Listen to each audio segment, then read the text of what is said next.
Adulting sucks.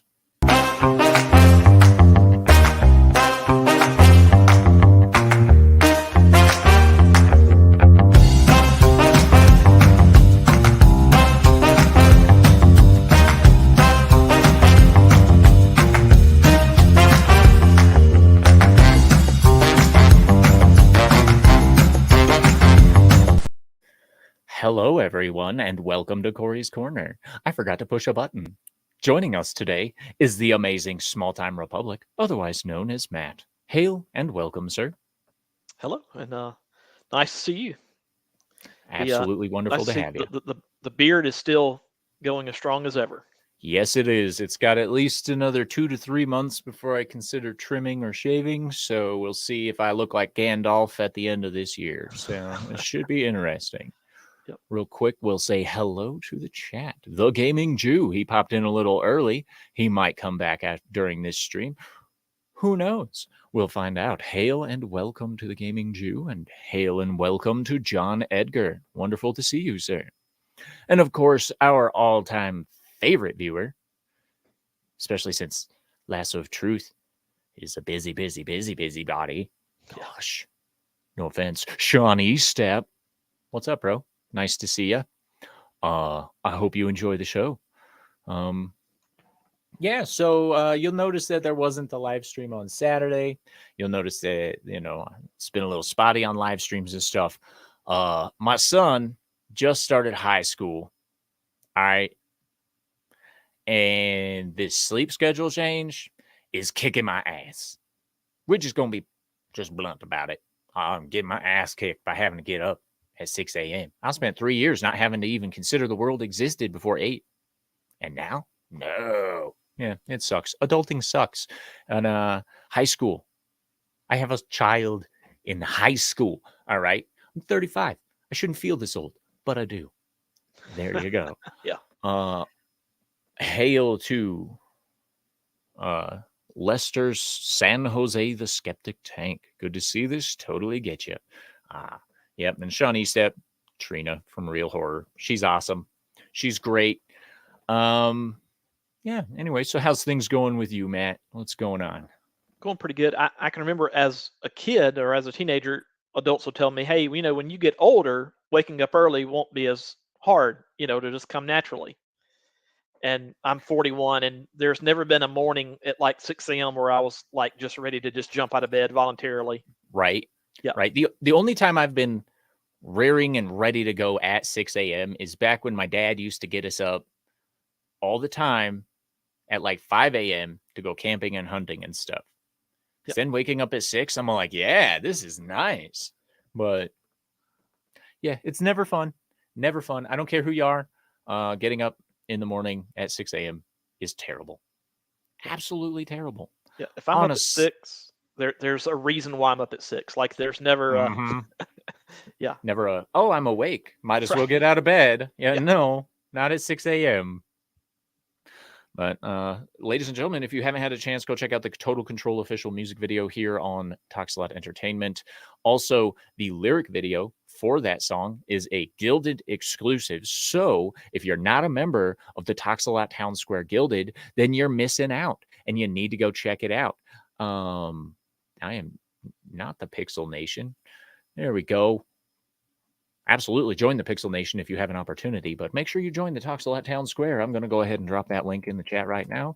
There you go. It also gives you access to join our streams live on air, much like Small Time Republic did here. And of course, I'm just going to say hi to him because he's in the chat. Small Time Republic. Hail. Yeah, and I've been diving a lot into music lately, ladies and gentlemen. So there's the live streams and stuff, and the produced content has been a little bit back burner stuff. However, I will say I recorded a fresh episode of The Adventures of One-Eyed Wong today.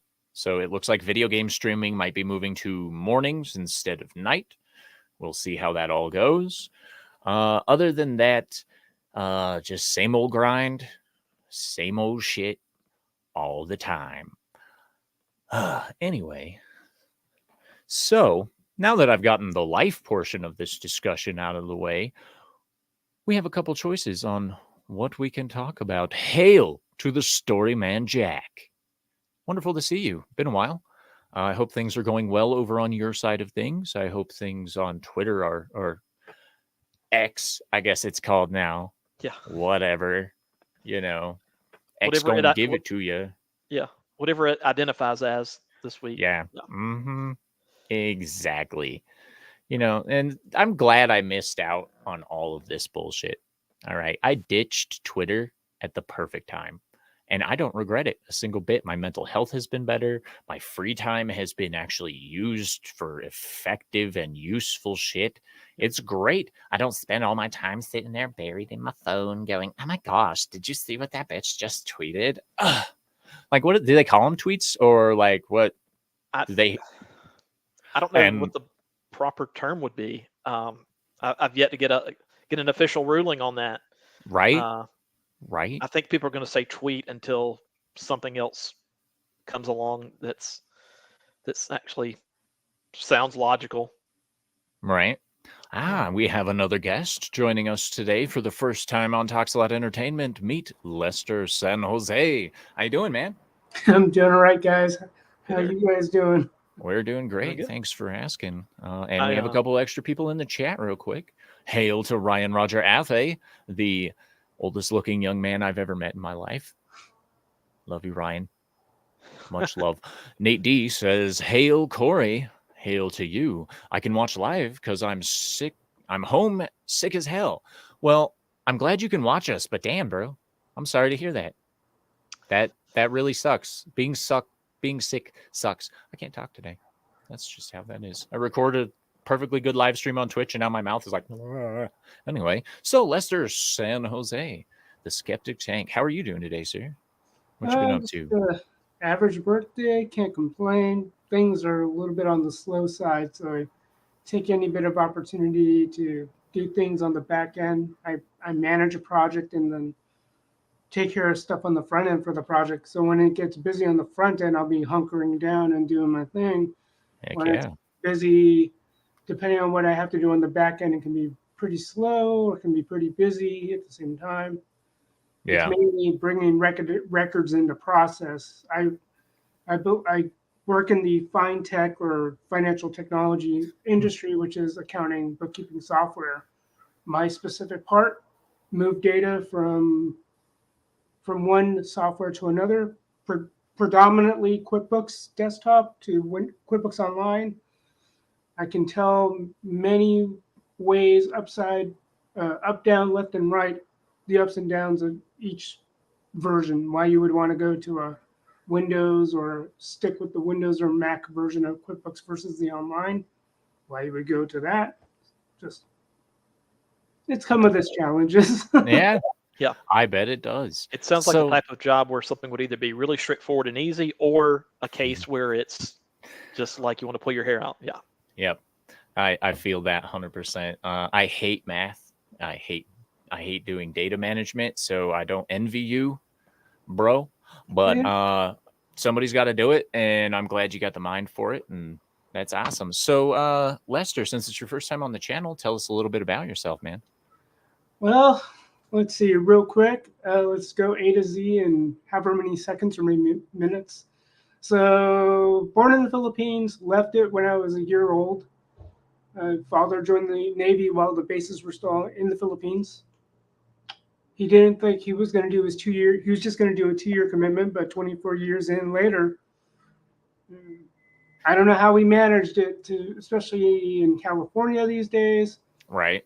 Both folks are retired. I moved to the Northwest from San Diego and LA. I went to LA for school. I actually got my degree in English, surprising to some ears, but I did have some vocational training in high school. So Okay. I took classes in electrician, electronics, and computer repair. So Okay. it was just like it was Very, a good combination. yeah. Good practical skills there. Yeah, absolutely great Yep. practical skills. They're very complementary to each other. That's awesome. And hail to your father who served in the Navy. My dad was a Navy man himself, and I got a deep respect for the Navy. not the administration or the people running the military, but definitely the service members. So hail and thank you for everything you do. So what do you do for entertainment when you're not working? Well, what spawned my whole YouTube existence, mainly as a consumer to start. I joked about it with my brother, who just told me, put stuff on there, do it, get your channel going. I'm like, okay, whatever. But in 2020, with the lockdown and quarantine, whatever you want to call it, Right. just that 2020 and being laid off during that time. I didn't know how long I'd be laid off. And it was funny hearing my parents saying, "Oh, can you be unemployed for a little bit longer?" Because they were giving out a pretty good payout for unemployment at the time. Right. It's like it's very easy. So while again, I even had the mindset, well, you might as well take advantage of the free time because once you find a job, that free time is going to be gone. Yeah. So I did spend time with that. I stumbled upon various content providers, and so my YouTube existence is pretty diverse in terms of entertainment. Nice. So the first real connective tissue was a channel called Retro Blasting. You guys might have been heard of it or are aware of it. And I started because I like a good nerd out, a good deep dive. And what they did was, especially him and another channel, I forget the name of the channel I first came in contact with, but Retro put out a deep dive on the Macross version of Robotech, which if I had my druthers, that'd be the only Robotech I'd show, because after I didn't care for the second installment, there were three. The genius is they found a way to work the machine the way they did by taking three unrelated series, and you probably heard the story, three unrelated series, somehow glued them together. That's not an easy task. What was that? So not an easy task. No. Indeed. For its time and growing up, to me, especially with the artwork, that was the quintessential anime for me. Nice. I didn't come in contact with Dragon Ball Z until the 90s. Because I think I was a fighting game nut especially when Street Fighter 2 rolled around via the arcade. I think Tilt might be a franchise of arcades. I remember the name. I don't know if it's specific to a mall chain that was around during the 80s and 90s, but Tilt was the arcade place in San Diego at the time. I don't know if they had the conglomerates. It was Plaza Bonita. It's like tucked away in a section of San Diego that's termed National City. It's just funny, in my neighborhood, you go 1 mile, you're in San Diego. You go 1 mile, you're in National City, and then maybe in a couple miles, you're in Chula Vista already. So it's just like those parts of towns, they kind of blend in together. So Tilt was the major arcade game, and I remember Street Fighter 2, the arcade game. It's just, there were crowds of people waiting to put their quarters in. And you're just trying to see, because you just saw bodies, and you're trying to peek in and see what are they going crazy about. And it's only until, like, I don't know if Pizza Hut still does dining in, but they were doing dining in the 90s, I believe, still. And finally, I get to see what the lore is about. So so Dragon Ball, because I wasn't your typical Navy brat. I didn't move around. Right. I stayed in San Diego for a lot of my life. I moved to LA for school, and Dragon Ball was one of those things coming up in an argument. Like, no, play Dragon Ball Z. Okay, what's that? And especially when import and domestic games were very much divided. Yeah. But it was a bragging right. Like, if you could ever land your hand on an import game, you were the coolest kid in town, at least among that in that world. I think there was still some divide, at least in my elementary school, between the jocks and the nerds. Oh yeah. Yeah. But anyway, so Dragon Ball was like the next foray. I still like that 2D or that flat. I don't know what you call it. non-CGI, I guess. Right. Non-CGI. And that kind of that deep dive that he did just made me want to rewatch it even more. So the bricks were being laid. So next thing you know, they do something called Iconicon, and then they start introducing smaller channels, and then I just latch on one channel after another. And then, I eventually get over to, forget which now, it's either Culture Casino, Midnight's Edge, and then I think that's how I came across your channel, or however I came across it, Well, in Lester, I saw you on Culture's member stream. I was watching that and saw you on there. Yep. That's awesome. It's a great group of guys to know. Hail to Boosh McFadden. He says, hello, Small Time Republic, Lester and Cory. Great to see you here, Chef. Awesome to see you. So, Lester, tell us a little bit about your YouTube channel and your content and what you like to focus on. It's pretty diverse because I come from a martial arts background. There are a lot of things I parrot from Bruce Lee, but it's because the sayings are pretty important to me. And it's funny how I reconcile that being a Christian and all that. Not that we're not supposed to look at things adversarially. If everything comes from, if we believe that everything coming down from God is good, then it's just a way we relate to whatever is presented to us. So over time, it took me some years to reconcile, and I still think a lot of what he said. Like one of the things he said, a lot of what I learned is from martial art. He also said all types of knowledge lead to self-knowledge. So if you're really deep into whatever subject matter, it's gonna teach you the same lessons, whether that's athletic sports like basketball, football. Right. And that's the other thing too. When I was growing up, I was nerding out on whatever it was, from anime, video games, to computers, to 49er football. I think, by the way, Lester, I think you had a good point. Christianity and martial arts, those are not mutually exclusive. No. So you can certainly be involved in both those things. I don't see a conflict there. Yeah. Boosh McFadden says his channel is about crushing peen.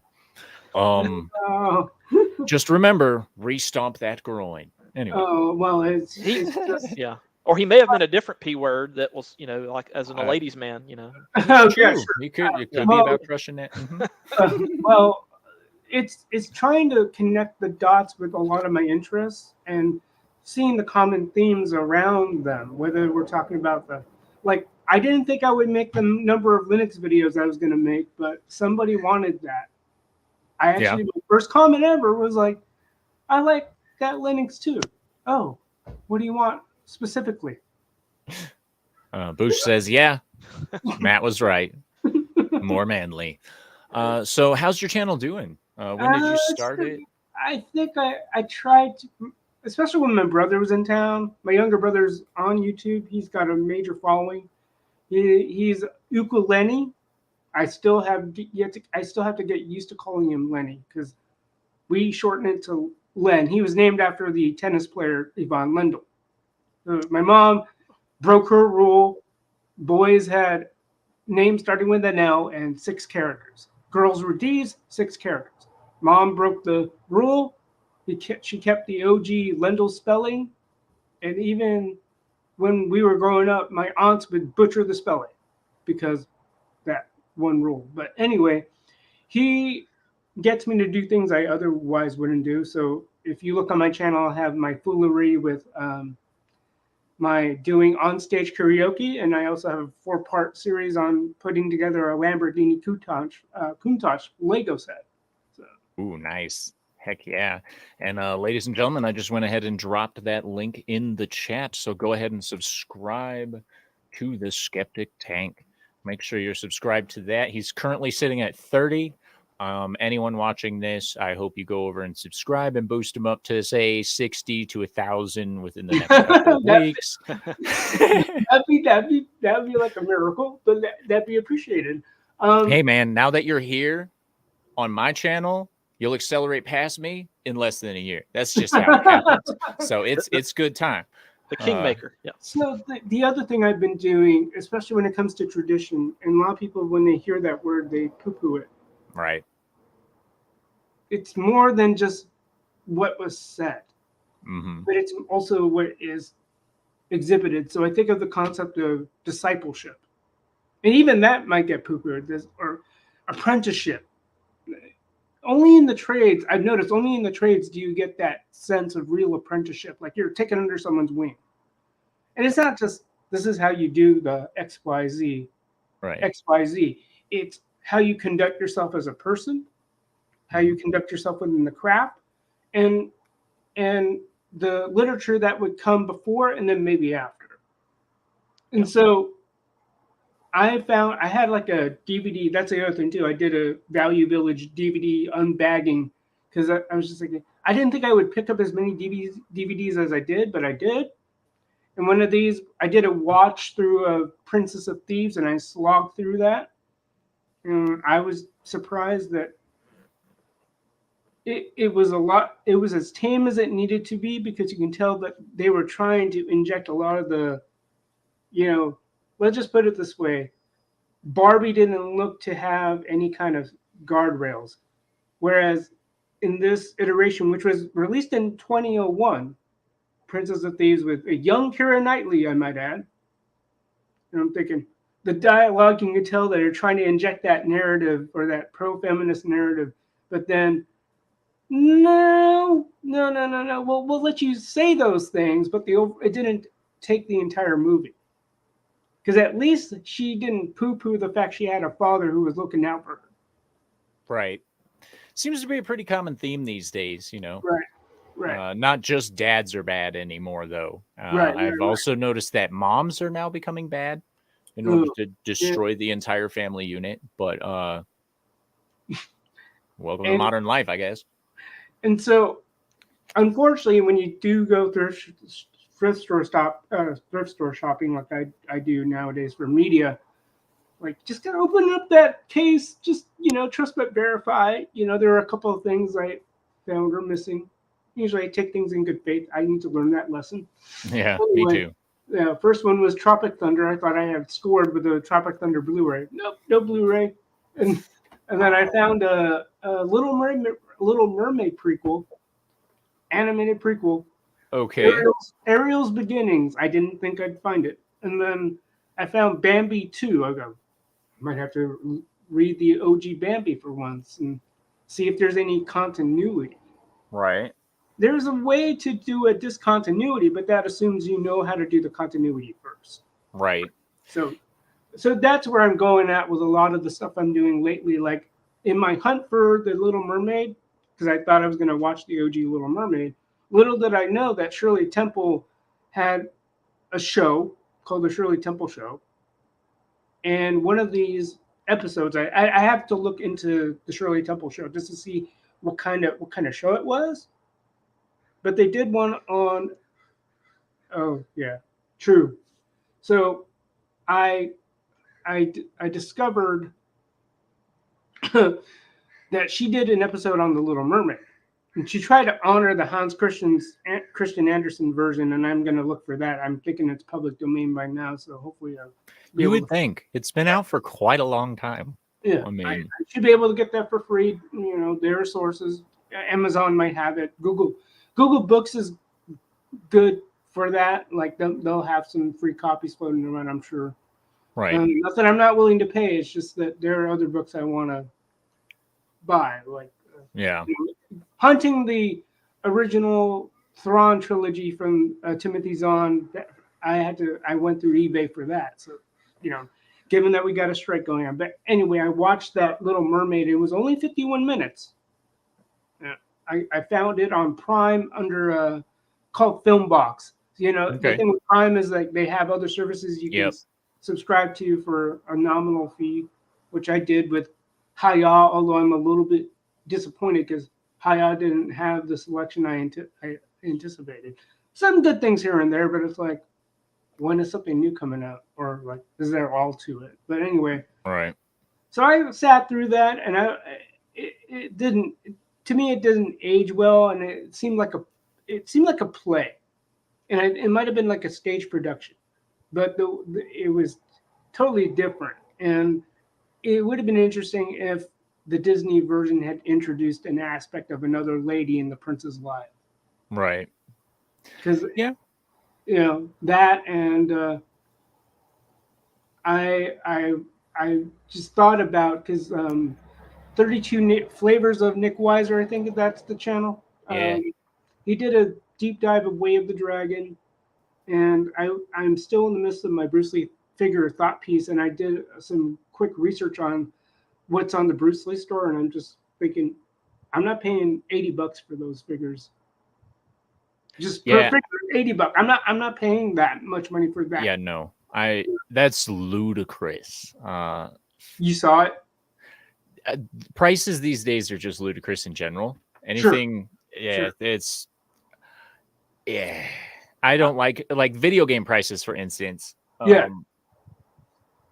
The fact that it costs us a minimum of $70 for something that doesn't come with all the content drives me insane. Real Right. quick though, hail to XRL7, Mike, my friend. It is wonderful to see you.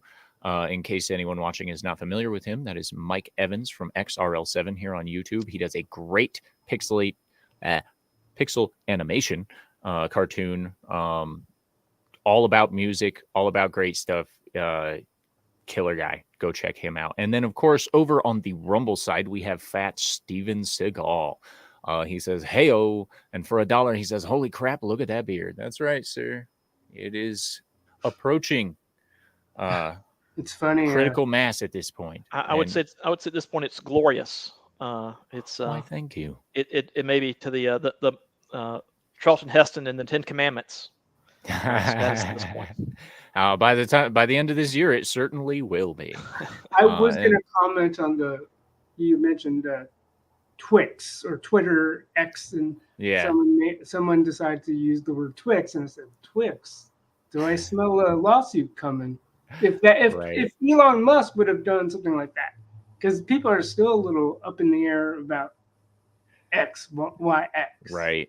Yeah, and if I remember correctly, there's, I think, 7 major companies that actually have trademarks on X, literally geez. the letter X. So I don't know how that works, but Fat Steven says that he deactivated his Twitter a week ago. I personally think this is a great move. I know it's really hard to get coverage and promotion and stuff like that when you're not on Twitter these days, but I applaud you sticking to your guns and doing what you feel is best, my friend. Absolutely. The Gaming Jew says, "Listen to Total Control, Cory. It's awesome, man. The beard appears to be under total control." It's not. If it weren't for the fact that my wife braids the sides, I would have shaved my face already, because this stuff when it touches my ear, I want to go insane. I get that. Yeah. So, I mean, I normally don't let this grow that long unless it's like Movember. Right. It's just that there's certain stigmas because I already shaved this as it is, and depending on what perspective people might see me at, just because of my mixed heritage and all that, I can either look like a Mongolian or a Cholo. Or a Cholo. Yeah, I could see how you could pull off a Cholo look. I mean, honestly. Like I remember letting it grow, and it's like, man, there are some beards I'm quite envious of. Like, I had a boss that would have a beard like almost at chest level. I was like, man, That's awesome. But it's funny when you made that comment about that one dude. If I shave everything, it's like I'm the youngest looking old man. Yeah. I actually feel that way too when I shave. Boosh McFadden says there's a movie called X as well.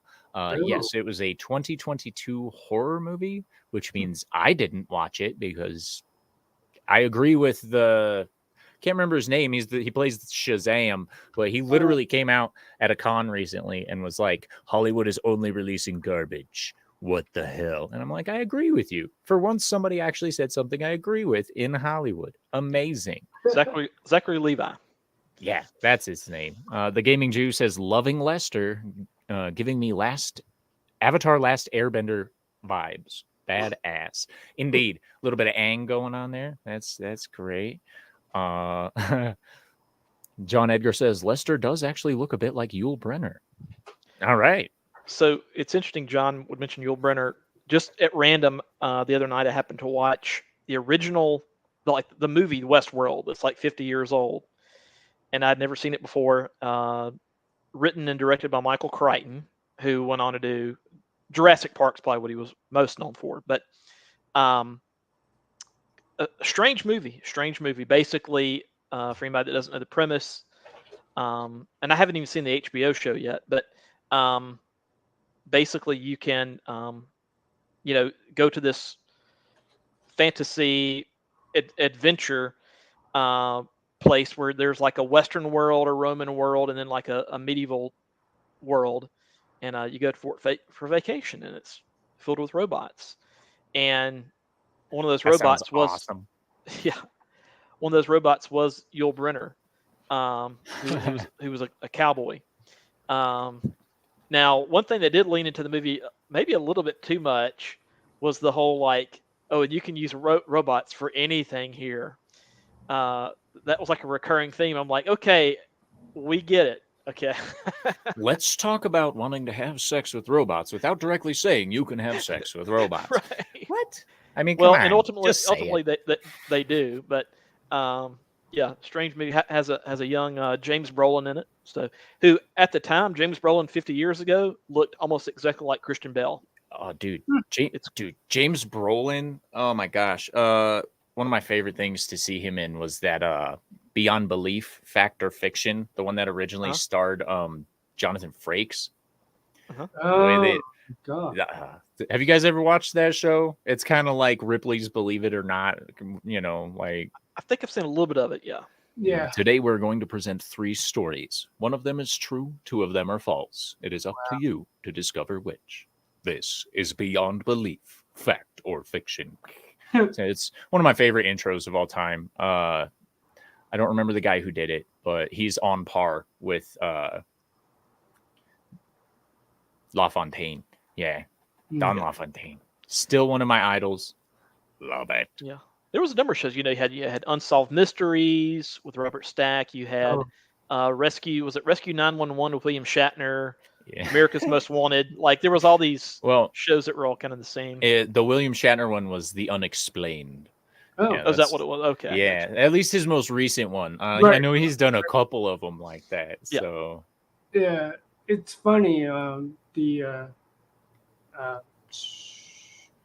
voices, like Shatner's voice, like I hear him like when I met my friends on Fridays. He has stuff on the History Channel, I think, and he's talking about aliens. I could be wrong, right? But I don't know. It's like his voice doesn't make me want to take it seriously. Just that tone. But when growing up as a kid, it's funny just looking at the punditry surrounding the new Snow White to be or that won't be. The most recent comment, at least about the upcoming Snow White or Off-White and the Hobos,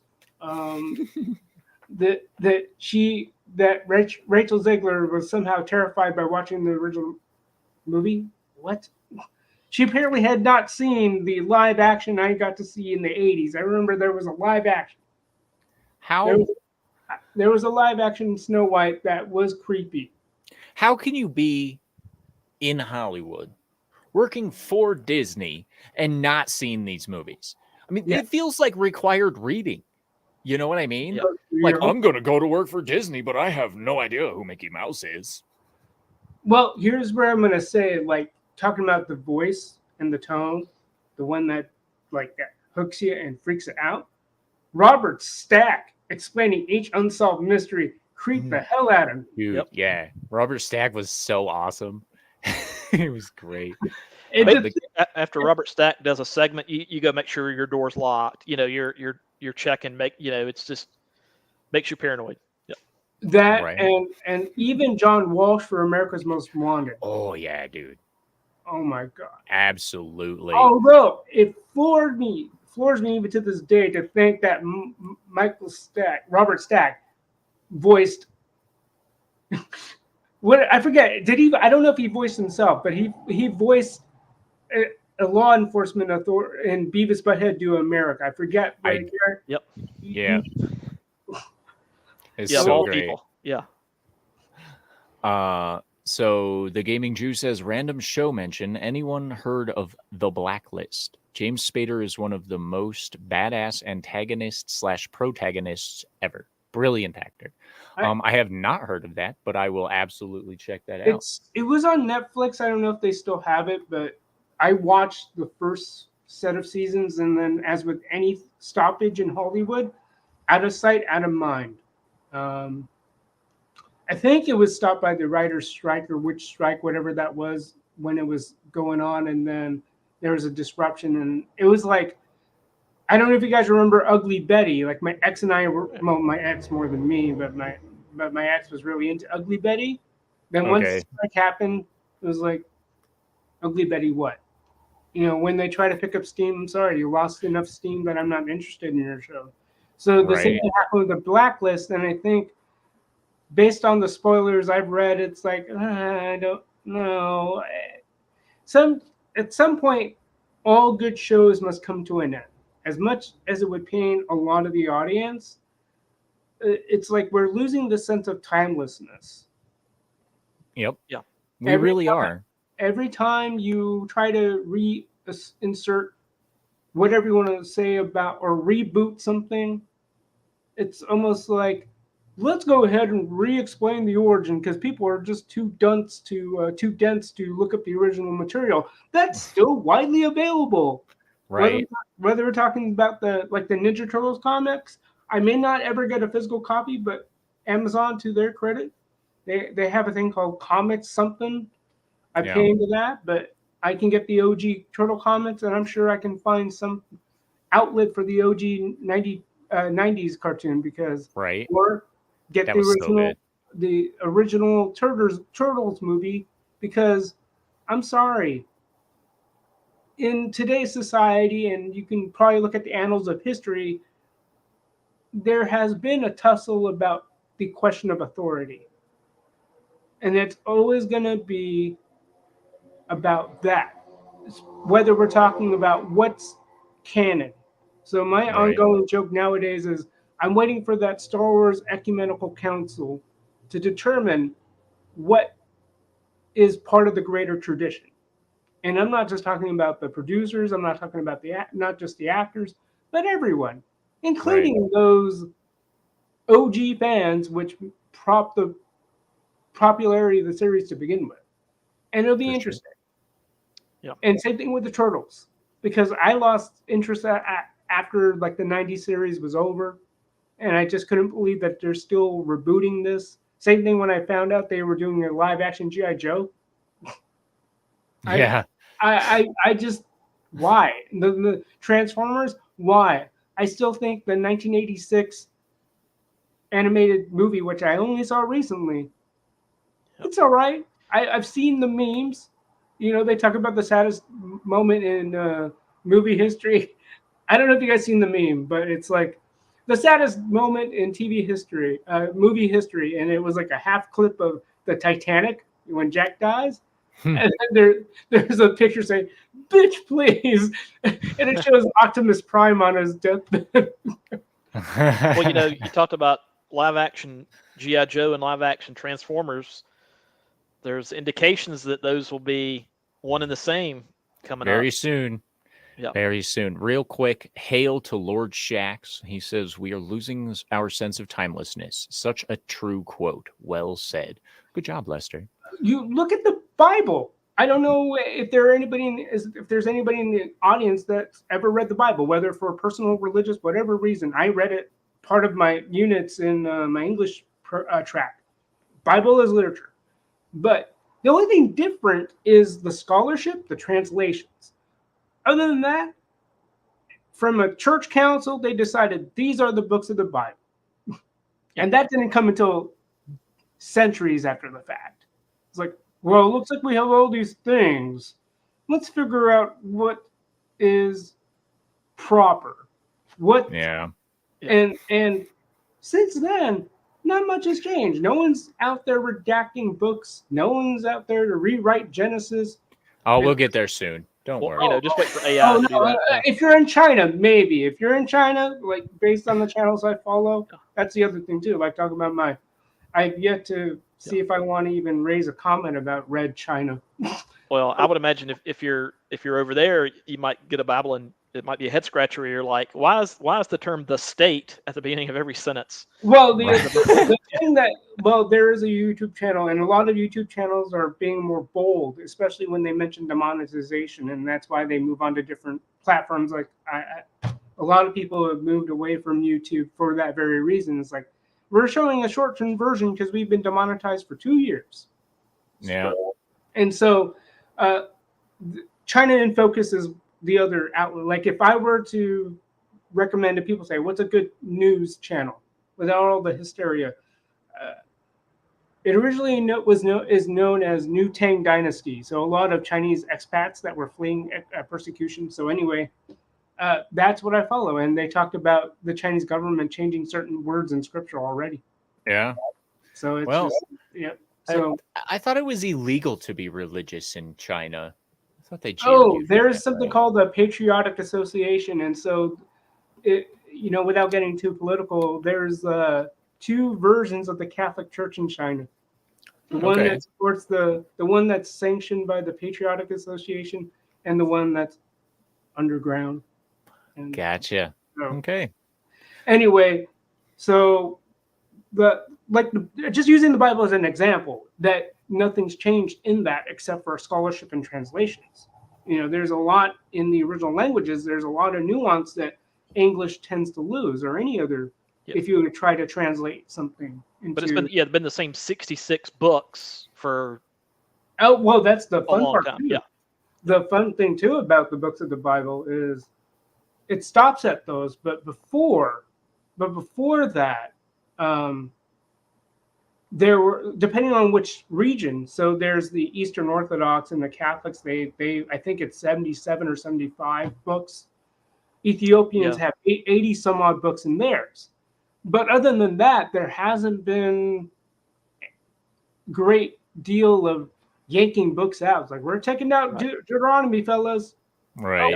And those additional books that are outside of those 66, those handful that are at in other translations, those aren't new books either. So yeah, it's definitely it goes to show that, like, sometimes you just gotta leave a property alone. Like, but at the same time, because there's a vacuum, because there's nothing that's really saying these works are canonical. It's like who died and made George Lucas Pope when he said, "Oh, the extended universe, no more." Right. But it's funny because people say, "Well, we can't do that to the Disney Star Wars." But hey, look at Akira Toriyama with Dragon Ball GT. It's like, that doesn't matter, right? Here's Dragon Ball Super. Right. Yep. So Fat Steven says, does he mean China or Canada? And honestly, yes. They're the same thing.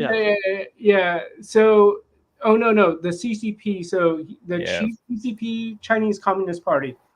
Although it's funny because I forgot what they want to be known. CPC is what they're trying to peddle now, is the Communist Party of China. Whatever that means. Because the Chinese Communist Chinese Party or whatever it was before wasn't accurate enough, right? No, according to them, because they're all about saving face. Well, one thing that's interesting about the Chinese, though, is that yes, they may say they have a communist ideology, but if there are scenarios where capitalism is more beneficial, they will take every advantage of that. So they will. Oh yeah, they're not completely ideological. They're opportunists. They're government. Yeah, they are very opportunist, because it's funny. Just think there's another channel I follow, China Uncensored, and they had an ongoing joke about the whole thing around Xi Jinping's election. Yeah. Right? Huge quotations on that. But it's funny. They had an episode. They've been running a joke saying it's general hostility. because there was a lot of contention within the party, and what Xi Jinping did was systematically eliminated all the backers because there were two warring factions. You got the Jiang Zemin faction, and you got the Xi faction, and so Xi had systematically eliminated the competition. Right. Who's the next guy up? Xi Jinping! Yay! Yay! Yay! Yep. All across the board, a sweeping victory. And you wonder why. So, just going back to the whole thing about canonicity is just we have this vacuum, and the worst thing that would happen is who would be considered first among the in the church world. They go first among the bishops, at least in the Catholic world. Mm-hmm. In what was called the Pentarchy of yore, Rome was considered first among equals, but we don't have that dynamic in a lot of today's culture. No one's going to be. I don't know who's willing to be that. And most of the time, if you are elected that, you're likely going to go in kicking and screaming because it's not an enviable position. Yeah. Well, one thing you talked about earlier was apprenticeship, at least in the U.S. Unless it is something specific like a trade or something, right? People are very hesitant to be, even young people straight out of high school or college. A lot of them are very hesitant to humble themselves to learn under someone.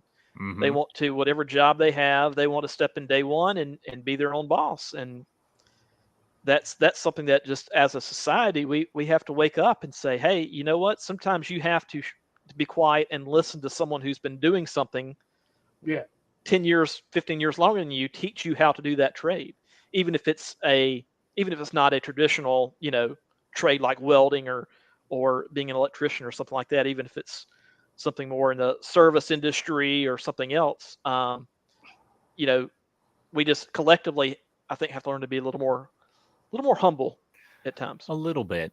Fats actually brings up a pretty good point here. Says they want handouts without a resume to back up their wants. And that is a big problem, especially with the youth entering the job market right now, is they expect to not have to do the work in order to earn, the paycheck or the advancement and stuff like that. And I've been drilling it into my son's head for years that the moment you hit the job market, you're going to be a slave to the job market until you can actually get ahead.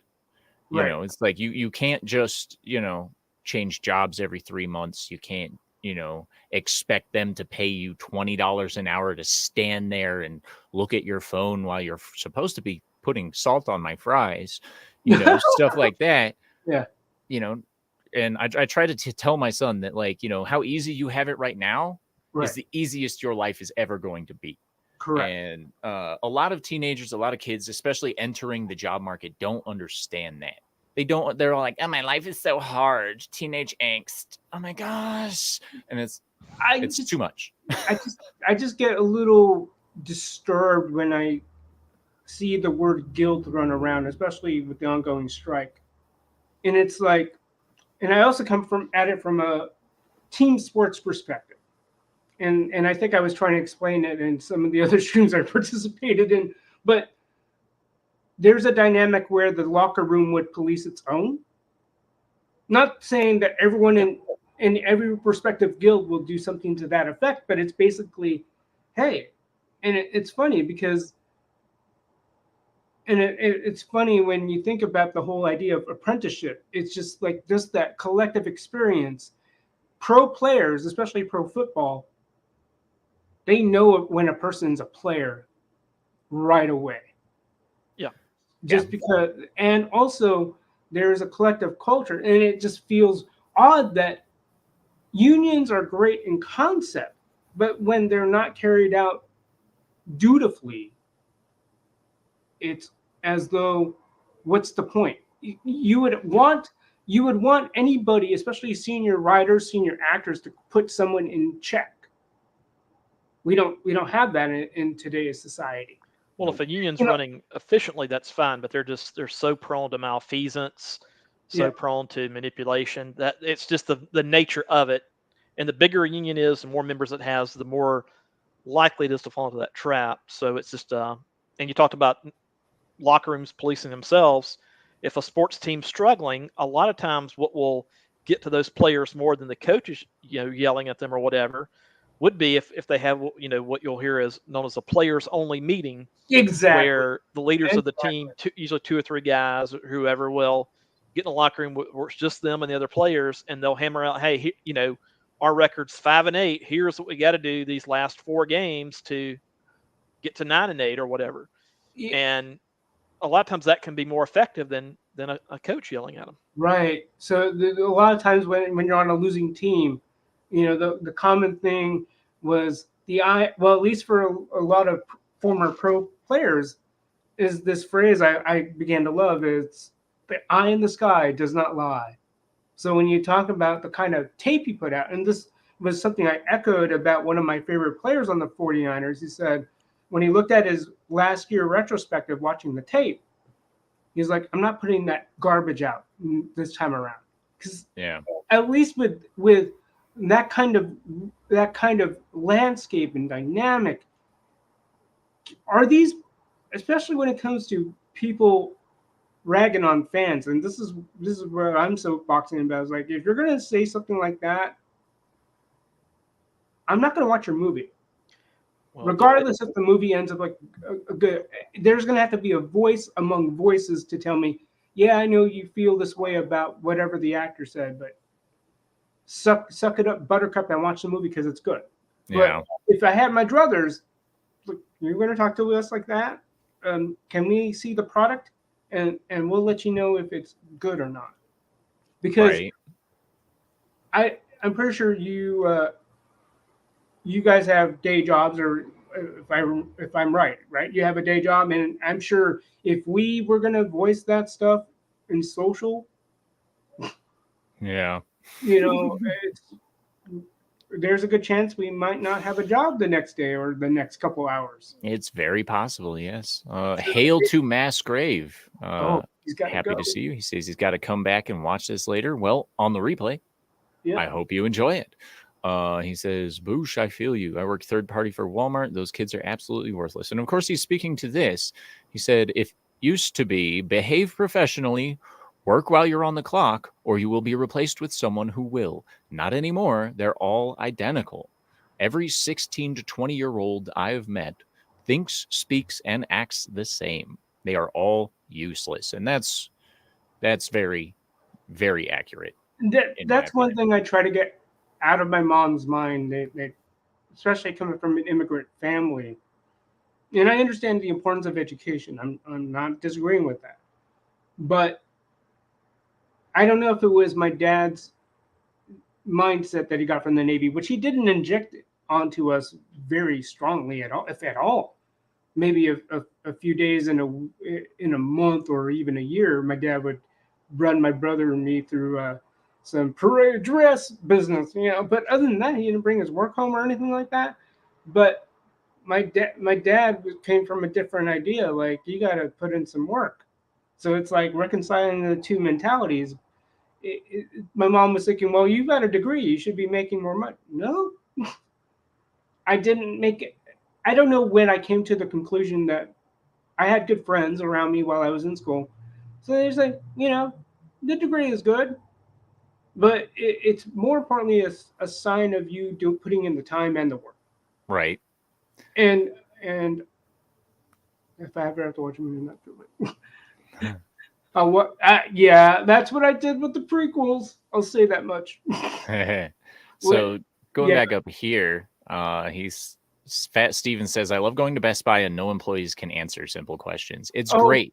None of them are trained. And I do agree with what Lord Shack said here. Yar, if you don't want to support them, find another way. Yar. Yeah. It's strange. Like, I even floated the idea of, like, if I understand artists want a voice because historically they had PR firms, but then I had commented on Mr. H reviews and saying, so that's why people wonder why they have PR firms or why PR firms exist. Right. Like, if the union had hired a PR firm, I think they might have done a little deep diving in what to say and what not to say. Right. I think they're beyond PR at this point. Yeah. But if they would have taken a second to actually look at things and hire someone who knew what they were doing regarding how to talk to people, specifically, like if I were a media company, let's say, I would have it in the contract. You're not allowed to say shit that makes us look bad. Exactly. If you say shit, your contract is null and void. You Right. know, like you fuck this up, we're done with you. Right. That's literally how it would go for me anyway. But I'm a stickler when it comes to show up, do your job, and then go home. You know, don't show up, check out 15 minutes in, and then wait to go home. Right. You know, especially since like I'm an entertainer. If I'm on a set or I'm out on, you know, filming on location or anything like that, it's a very finite amount of time that we have to actually do these things, as it is with a regular job. Right. And if one person messes up, then it fucks things up for everybody. Pardon my language if you're sensitive to these kinds of things. But it legit pisses me off when professionals, heavy quotations, act like children and won't follow through on actually like doing their job. They won't step up and follow through on things. And then the worst part for me is when they go out and they misrepresent you as a company. Right. You know, and they step out and they start saying things, and then you have to have a wrangler come in and shut them down. Well, there is a direct correlation when you have, let's say, one of these major studios or corporations that own the major studios, where you'll have actors saying dumb things, and then a week later that company lays off 7,000 people. Right. Okay, you saying those dumb things, that's an indirect, maybe direct correlation with those 7,000 people across the company, losing their job. And so there are consequences for saying dumb things. The studios probably like the fact that one aspect of the strike is that actors can't promote their movies. They probably like that because that means they can't say anything negative about their own company or their own movie. Yes, Massgrave, a tard wrangler. That's exactly right. Well, it's funny because I remember the other talking point she made about, I'm in this dress, I wear 18 hours a day, and in our industry, we have a little thing called a change order. Now, it's not that easy because you can say, oh, well, it starts as a, we have different terms, but a project plan, scope of work, whatever you want to call it. These are the terms by which we will work for you. These are things that we will do. These are things we agree to have done on your behalf. And once we find something out of scope, then we go, well, this is turning out differently than we anticipated. So here's a change order. These are what we've come across, and this is how we're going to go about it. This is our change order. Now, it's not that simple because the other side has to agree to the terms of the change order. But that means that it's an opportunity to get more revenue because the project is going to turn out to be more extensive than we originally thought. So it's almost, I don't know what level of business it's got to be, but Ms. Ziegler's got to understand the nature of contracts and whatever. Like, I don't know what her terms are or were, but there also has to be something that she has to do on her part, not just put on a dress. I don't know what the dynamics are in the dressing room. I don't know if she dresses herself or someone does that for her. Oh, she probably needs help. Right. Along with the drool bib, Yeah. But part of her problem is her age. Yeah. But still, there's been multiple interviews where she's been that way, so she doesn't appear to be learning the lesson. That is strange. Right.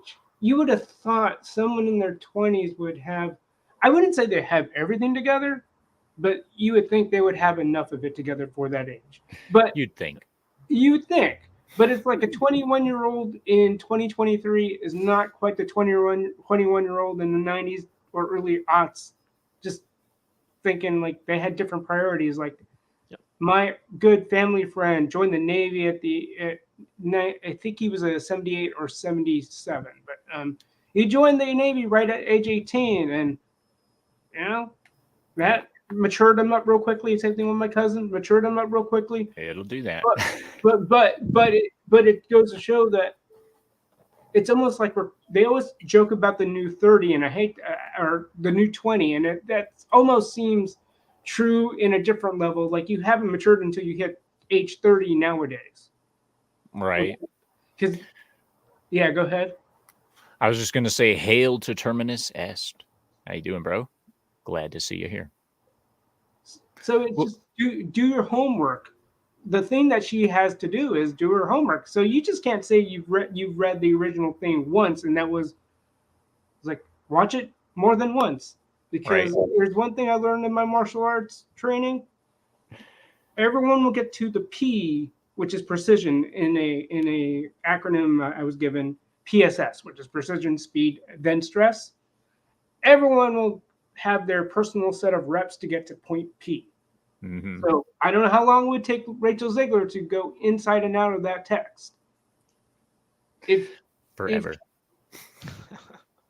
You would think, based on how she's presented herself, I can totally see it. So, ladies and gentlemen, we are at the hour mark, so we're actually going to go ahead and wind down now. By the way, Terminus Est, just one last thing. You always show up so late. Gosh, it's almost like you have a life, sir. That's not okay. Anyway, so we're going to go ahead and wind down. Start with Matt, Small Time Republic. What you got going on? Where can people find you? What's up? Yep. So Cory put my my channel in the chat a little earlier, and basically right now I don't have any content or anything, but on Twitter I'm small_time3.